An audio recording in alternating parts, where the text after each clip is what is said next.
Now, as South Africa continues to be battered by the impact of rolling blackouts, the General Industries Workers Union of South Africa is calling for a national shutdown against Eskom tariffs and the worsening power crisis. Just last week, Nersa granted Eskom an 18.65% tariff increase, which comes into effect in April. Now, GIWUSA is calling on other federations and other civil society organizations to join forces with it in protest, and they certainly aren't the only ones who are planning to protest. Now, Mametlwe Sebei is GIWUSA's president, and Phakamile Hlubi-Majola, the Numsa spokesperson, both join me live now. Thank you so much to you both for your time. I'll begin with you, Mametlwe. President Cyril Ramaphosa opting not to go to Davos, given what we've seen before, the cutting short of trips with very little impact. Will it make a difference in your view this time around? Absolutely not. We've said that this is a publicity stunt that has no meaning. This is an individual that has been at the top echelons of the ANC for decades now. He was the deputy president during the second term of President Zuma's term. He was a chair of the Eskom room, and in all of those capacities, he has disqualified. But also his record as a president is instructive. In 2018, when he took over load shedding, by 2022, that is last year, we had lost about 1,949 hours. That means the crisis under stewardship of government is getting worse. And him being here, particularly when he's committed to the same corporate agenda to privatize Eskom, that is not going to help. If anything, his agenda is making things worse. And that's the reason we're saying that the working class must intervene in this crisis. It must fight for control of Eskom. More than that, we need to talk about what then becomes a political alternative to this crisis. ANC must go, because it is either ANC or this country. And Phakamile, you know, there's been quite a lot that has been said about this issue of Eskom. We've seen the war room, we've seen maintenance, the building of new power stations, which then at some point had defects. We've been told about diesel. There's so much that is being bandied about as the problem here. But do you get a sense that those who are trying to fix what's going on at Eskom do know exactly what's going on? Phakamile, I think you are on mute. Apologies for that. I hope you can hear me now. Yes, we can. Thank you for having me on your show, Bongiwe. Well, I think, first of all, as Numsa, we felt and we continue to feel that the excessive load shedding that we are exposed to, it continues to justify the narrative for the speedy privatization of Eskom. The more we suffer and we sit in the dark, the more the calls for the role of the private sector to provide energy grow louder and louder. And the fact of the matter is that not too long ago, less than 5 years ago, we had an energy surplus. And now we're at a point where we can't even keep the lights on for 24 hours. And that already tells you that what Numsa has been saying from day one, which is that this ANC government is determined to collapse our state-owned entities in order to justify privatization, is absolutely true. At some point, Eskom was receiving awards, if you recall, for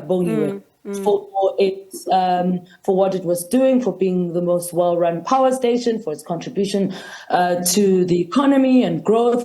And we never imagined that we would get to a day like where we are today, where we spend 90% of our time lighting candles.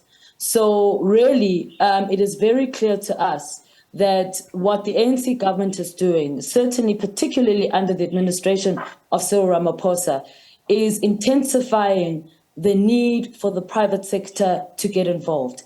Eskom was functional. It can be functional if it is left alone to do its work, if the politicians get out of the way and allow well-qualified CEOs and power station leaders to run it. But as long as you have people who've got hidden agendas to advance family interests and enrich themselves, then unfortunately we are going to continue with this crisis. So, one of the things we have identified, but I think it's important that you, since 2017, we've been shutting down coal-fired power stations.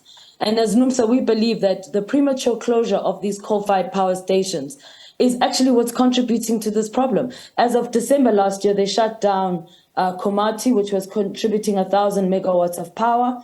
And by the end of 2027, many more units will be shut down.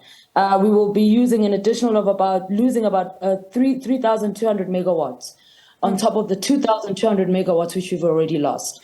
And the question we've been asking is, why are we prematurely closing these power stations when we clearly still need this energy?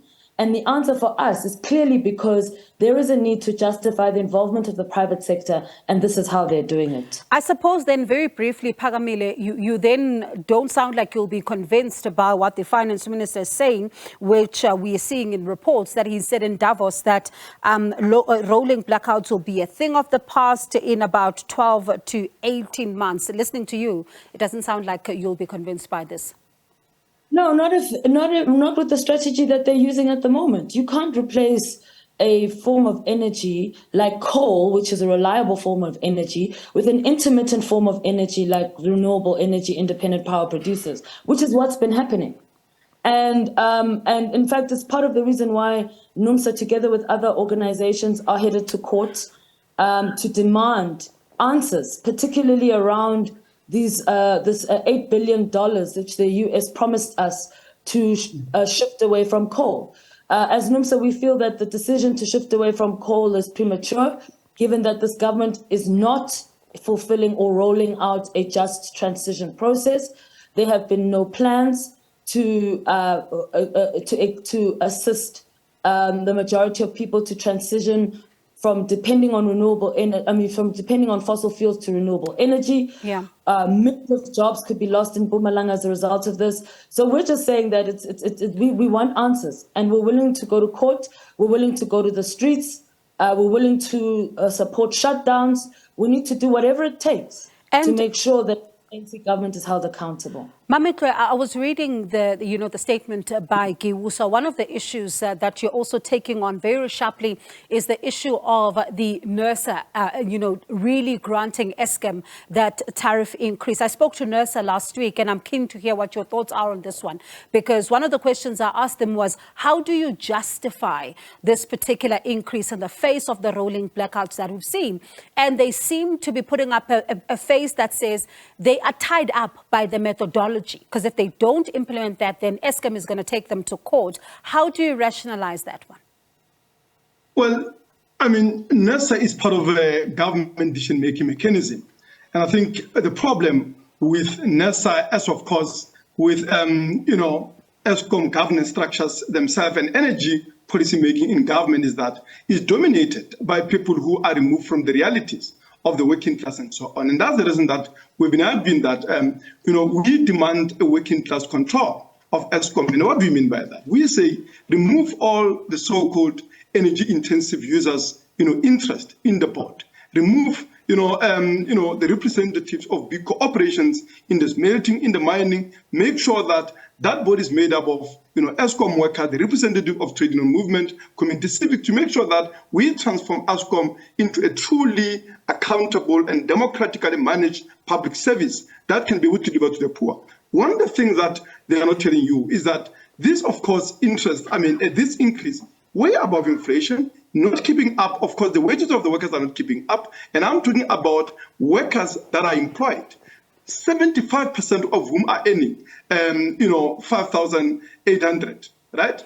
Not to mention the fact that there's over 11 million workers in this country who are unemployed, many of them without income. In this situation, a situation where in 18.6% increase add to a relentless above inflation increase of the past 15 years, which since 2007 amount to 800% tariff increases. Just take a second to reflect on that. Over 800% tariff increases, which has given, Eskom billions of rands. It is said that since 2007, they spent about 700 billion in investment. But here we are, 15 years later, we are having 25% less capacity than when they spent that 700 billion. And decade and a half, which is more than you need to really ensure that you maintain the current capacity we have, but also you expand it to make sure that we extend electricity to even those that currently are having, because that are not having it currently. Because at the moment, and just a point I want to run up that way, we are having conversation about load shedding, but what we are neglecting is that in the past few, in a decade or so, we've had number of people being forced into informal settlements that are not electrified. Those people have been in permanent state of load shedding. When we resolve this crisis, as a working class, we need to say, how do we bring those people on board? And we are saying that one is the solution. Roll out through Eskom, not IPPs, roll out a solar panel to each and every shack, to each and every RDP house, to each and every working class household, but also make sure that there is an adequate, rapid, just transition to renewable in a way that can guarantee an adequate, reliable energy for all of us. And I wonder then if, that is even something that they could consider, or even a possibility, looking at even the Eskom debt and where things stand right now, Mametlwe. But unfortunately, we're out of time. And this is a crisis, of course, that continues. And I'm sure we will speak again to you both. But thank you so much for your thoughts this afternoon. That's Mametlwe Sebei, GIWUSA President, and Phakamile Hlubi-Majola, Numsa spokesperson. Quite a lot, of course, being said about this crisis at Eskom. And we'll continue to bring you more on this one during the course of the show.